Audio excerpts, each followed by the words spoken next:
За Монгол Улсын ерөнхий сайд Гомжин Зандагчдэр сайд Төв аймгийн сумдуудаар үйлчлэлийн бэлтгэл ажил, мал төлөлтөд хаварчлалтай холбоотойгоор орон нутагт ажиллаж байна.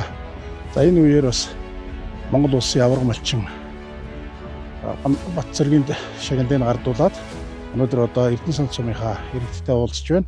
За мөн одоо Монгол Улсын аварга фермерч болсон Хосферс компаниар орж улсын аваргын шагналыг хардуулах юм ажлуудтай байна. За мөн Угтаа сумдын малчттай уулзсан, мөн тариаламжтай уулзах энэ ажлаар Төв аймгийн албан томилолттой ажиллаж байна. За энэ үеэр бол аймаг орон нутгийн үйлчлэлийн бэлтгэл ажлын талаар аймгийн засаг дарга мэдээлүүлж, за мөн хөдөө аж ахуйн газраас зарч мэдээллүүдийг танилцуулж, газар дээр нь одоо ажиллаж байна.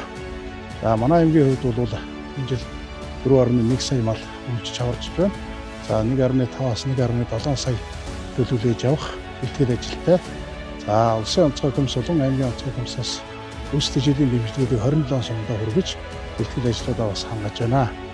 За ямар ч байсан энэ онд бол газар тариалан бүхий сумдууд бол засны зузаан 18-аас 22, за мөн өндөр уул тал руугаа бол 30 хүртэл ийм зузаан застай үйлчлэлийн нөхцөл байдал бас нэлээд хүнд байгаа. Энэ тал дээр одоо бас Монгол Улсын засгийн газар улсын онцгой комиссаас бас онцгой анхаарч ажиллаж байна.